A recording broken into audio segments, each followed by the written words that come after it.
Yo, this is YetiWhiskers, and welcome back to the Cave of the Yeti. I am officially done with my busy season. Shoot an arrow or two here in celebration.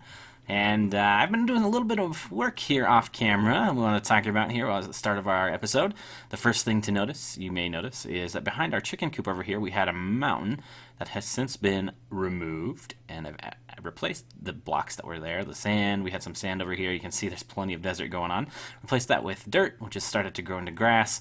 And we have also spent a little bit of time in the end. You can check it out. I've got pumped full of arrows here, but I got myself a pair of elytra, and rather than doing like an adventure episode, which I was planning on doing, I decided, you know what, rather, I don't think it'd be all that entertaining to watch me place blocks in a straight line trying to find the end city.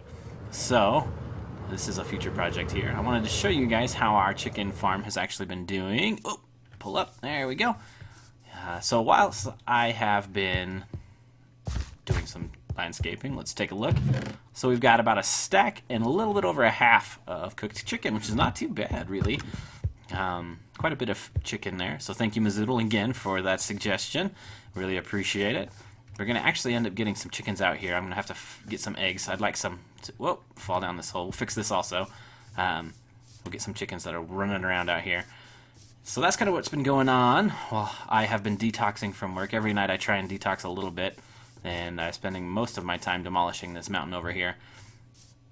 I'm trying to think if there's anything else going on inside. Let's take a look, actually. And I moved my beacon, and I'll show you that. I moved that over there so that it was quicker than the slow speed. Even if efficiency 5 pick isn't quite as good if you don't have the haste 2 function. So I've done quite a bit of mining also. Let's see, we're kind of floating down here since we've got our elytra.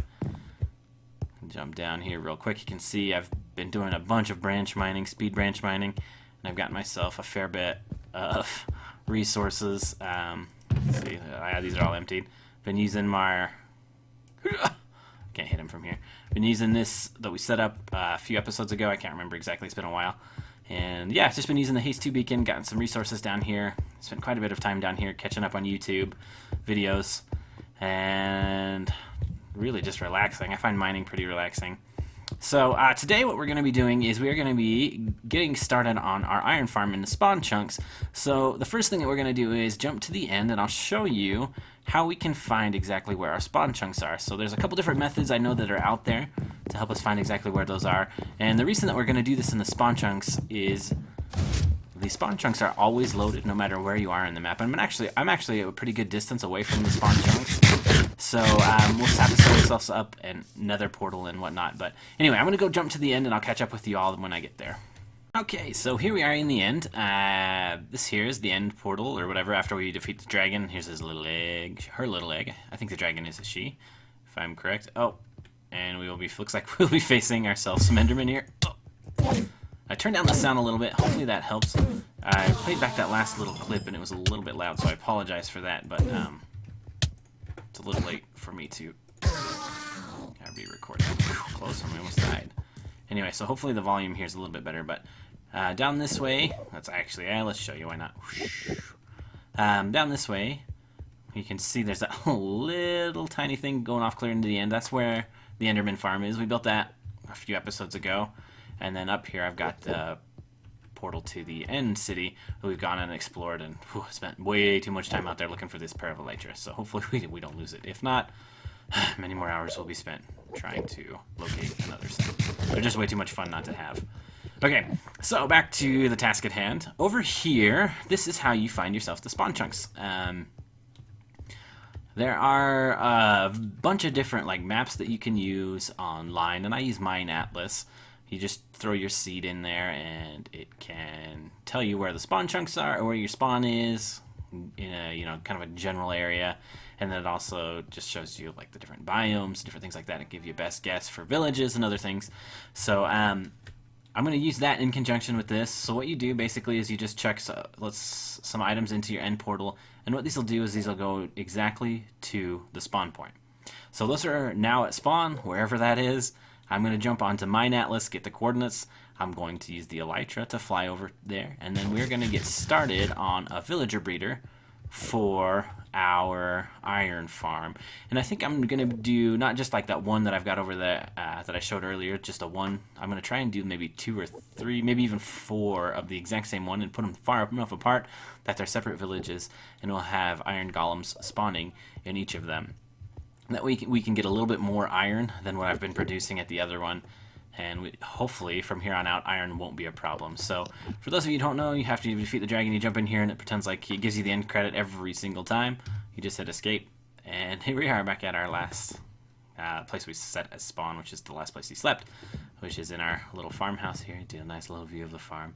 Anyway, so I'm gonna go jump on mine atlas. I'll get the coordinates for about where spawn is, and I will catch up with you all once I get there. And we are back in the end, and the reason for that is I think we have narrowed down the spot that is spawn. So I'm going to go ahead and do one last little test just to make sure that I have found the correct blocks. So we're going to go back up here and chuck in one last set of cobblestone. Follow it through. Alright, so this is actually a station that I set up really early on. You can see this is probably my first night's little cubby hole, and I've just been using the chest and the furnaces and brought a bed actually from our base that we've got set up now. So I have figured out that spawn, whoa, got an enderman there, is actually just right here. You can see, I've set up some polished diorite right there so it's nice and bright. There we go. That's the spot. Those 4 blocks right there, I think, are spawn. So the next thing that we're going to need to do, Mr. Enderman goes flying through, is to level this all out. So I'm going to go ahead and get a beacon going, and we may just get ourselves a little time lapse and get this thing back, cut all down to the same level. So I will catch up with you guys after the time lapse.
Welcome back. So sorry about the third-person time-lapse fail. That's my bad. I was trying to do something new and do it all on one computer, and I failed miserably, so I recorded first-person instead, which is why you got the short clips of me doing some mining and chopping and whatnot. But anyway, the next step from here is to get ourselves the iron golem farm. So you can see these are the spawn blocks here. There was a big, huge mountain around here. It's completely gone now. We've also managed to get ourselves a little nether portal because I had to go repair my tools, I think 3, maybe 4 times in doing this whole process. So I got tired of flying back and forth and decided the nether portal was the way to go. Anyway, so in doing some research, I found that around this point here, we have a 16 chunk by 16 chunk area that is always loaded.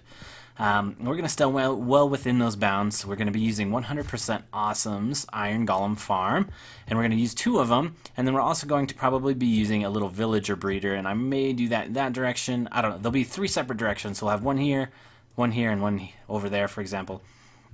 And we're going to go 35 blocks this way for one Iron Golem Farm, and then 35 the other way. In 100% Awesome's video on his tutorial on the Iron Golem Farm, he mentions that if you want 2 of them, you just have to have them 70 blocks away. So if we go 35 one direction from this spawn area here and 35 the other, we should be perfectly fine with a 2-block little buffer zone. So the next thing I need to do is go get myself some villagers. We have the villager breeder that's fairly close to our base. We'll be pushing them through the nether. I may show some clips of that depending on what happens. Hopefully it's pretty easy, but knowing villagers, it won't be. So that is what we will be doing next. Alright, we are back. So as you can see, I have got our little villager breeder up and running. We're using Impulse SV's design with some modifications. So Impulse has this one little section right here, and that's it, with the trapdoor for the baby villagers to drop down into the water stream. So I've just manually gone around and added that around the perimeter for each and every block, so that way hopefully we have a better chance of these guys falling in. So some of you who have used Impulse's design in the past may have noticed that, you know, the baby villagers tend to stay in here on occasion, and then, you know, you get this thing filled up and you have to go in and clean it out, which isn't a huge deal, but hopefully with this we'll get fewer of them to be stuck in where the potatoes are. At least that's the plan. We'll see how it goes. So as you can see, we've got it working. We've got ourselves a little baby villager down in there. You can also hear the doors going off and on. This is where our villager is down here that's creating the village. So you go down about 7 blocks and then you put 6 doors down there, and there he is. Hey friend, how are you? And then up here we've got a farmer guy right here. He goes and harvests the potatoes when they're ready and plants new ones, and then feeds his other friend the potatoes that have been harvested, and then, you know, makes them willing to breed, and they continue to do so on and on and on, and we get little babies that fall through, go into our water stream. So the plan is to get about 20 villagers. Go away from there so you don't have to hear the doors opening and closing anymore. But yeah, so we're gonna get 20 villagers so that we can get ourselves 2 different iron farms. You need 10 for each iron golem farm. And we'll do 35 blocks that way, as I mentioned, and 35 this way, and get the iron farms going probably in the next episode. So in between episodes, I'm going to make sure that these guys are still breeding, and then we should be good to go. Anyway, thank you guys so much for watching today. Hopefully you've enjoyed. As always, leave me a comment, and I would appreciate it. We'll talk to you guys next time. Thanks.